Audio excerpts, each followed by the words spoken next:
নতুন বোমা নাকি রে? সর্দার, ধরার নেই দরকার।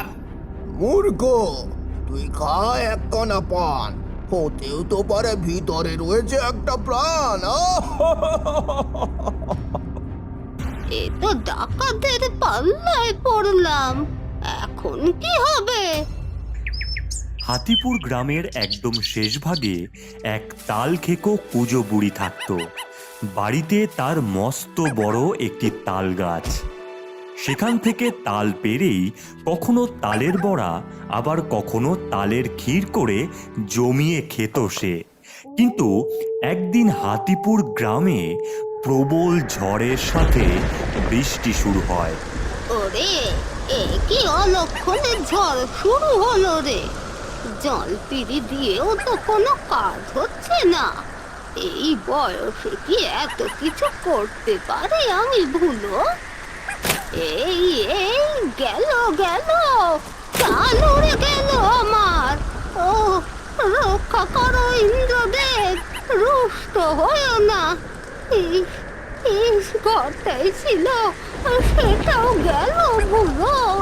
যদি যুবতী থাকতাম আবার ঘর বেঁধে ফেলতাম, কিন্তু এমন সময় এই ঝড়ের মধ্যে একটি পুরনো মানচিত্র উড়তে থাকে কুজো বুড়ির বাড়ির বাইরে।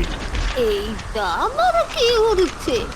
দেখি দেখি, হ্যাঁ, ধরেছি ধরেছি। ওরে বাবা, এটা তো একটা পুরনো মানচিত্র। তা কিসের দেখি তো? পরশ পাথর। ওরে বাবা, একেবারে পরশ পাথর খুঁজে পাওয়ার মানচিত্র। এই পাথরই আমায় যুবতী করতে পারে। পেয়েছি পেয়েছি, রাস্তা পেয়েছি ভুলো। কিন্তু এই বয়সে যে আমি হাঁটতে পারবো না এতটা পথ। কি করি কি করি, তাল ছাড়া তো আমার কাছে কিছুই নেই। কি যে করি? হ্যাঁ, পেয়েছি পেয়েছি বুদ্ধি। চল ভুলো, কাজে লেগে পড়ি। এরপর বুড়িটি এক হাতে ছাতা নিয়ে আর একটি বড় লগা নিয়ে গাছের সব থেকে বড় তালটি পেরে নেয়।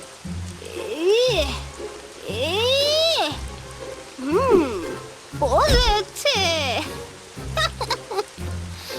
এই তালের সমস্ত শ্বাস বার করে নিতে হবে ভুলো। চল চল। তারপর কুজো বুড়ি কাস্তে দিয়ে বিশাল তালের সমস্ত শ্বাস বার করতে থাকে। দেখতে দেখতে একটি দরজাও বানিয়ে ফেলে, আর তার মধ্যে দিয়ে ভেতরে ঢুকতেই দেখা যায় বুড়ির কাস্তে চালানোয় এক সুন্দর ঘর তৈরি হয়ে গেছে। ভুলো, তৈরি হয়েছে আমার তালের ঘর। এখন থেকে এখানেই থাকবো আমরা, আর এতে করে পরশ পাথর সন্ধানে যাব। তবে আমার কিছু জিনিস নেওয়ার আছে, নিয়ে নি।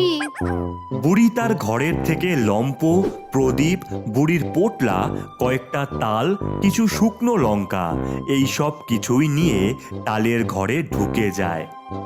ব্যাস, এইবার ঝড়ের জন্য আমার তাল গড়াতে লাগবে, আর পরশ পাথরের কাছে নিয়ে যাবে।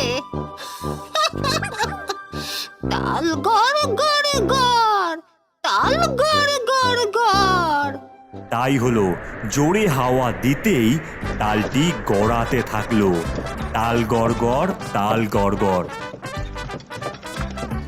তালটি গড়াতে গড়াতে একটি গাছের গুড়িতে আটকে থেমে গেল আর পৌঁছালো একটি ঘন জঙ্গলের মধ্যে। ঠিক এমন সময় চারিদিক থেকে শেয়ালের দল আটক করলো তালটিকে।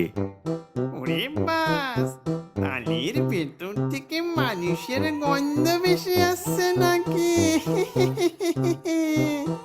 ওটাই মানুষ না, বাইরে বেরিয়ে এসো দেখি, তোমায় খেয়ে আমার ক্ষুধার্ত পেটটা ভরাই। শিয়ালদের দেখে বুড়ি ভয় পায় আর ভাবতে থাকে, না না, ভয় পেতে চলবে না। শিয়াল তুমি হতে পারো বুদ্ধিমান, তবে আমিও কম না। শিয়াল, যদি পাই খিদে তোমার, আছে আমার কাছে এক সুন্দর উপহার, যা দিয়ে মিটবে তোমার ক্ষুধা। ম্যাগি মশালায় ম্যাজিকের সাথে মুরগির ঝোল। উপহার? কিসের উপহার? আমার কাছে রয়েছে এক জাদুর হাড়ি, যাতে মিলবে খাবারের সারি সারি। চাও যদি মাংস, মিঠাই, পাবে সবই তাই। এবার আমায় যেতে দাও তাই। বাহ, যা চাই তাই খেতে পারবো? কই, তাড়াতাড়ি দে দেখি, আগে পরীক্ষা করে দেখতে হবে সত্যি কি না। এরপর কুজো বুড়ি একটা সোনালী রঙের বড় হাড়ি শিয়ালদের দেয়। নাও শিয়াল ভাই, কে পেটে ভরো তাই। কত বড় হাঁড়ি, অনেক খাবার পাবো, কই দেখি দেখি। শিয়ালটি যেই খাবার দেখতে উকি মারে, অমনি হাড়ির মধ্যে পড়ে যায় আর চিৎকার করতে থাকে, লাফালাফি করতে থাকে। হাড়ি দুলতে থাকায় অন্য শিয়ালেরা ভাবে, এই অনেক খাবার আছে, লাফ মার সবাই, মান মান মান। এরপর এক এক করে সব শিয়াল হাড়ির মধ্যে ঢুকে যায় আর বেরোতে পারে না। কেমন মজা দেখালাম বল ভুলো।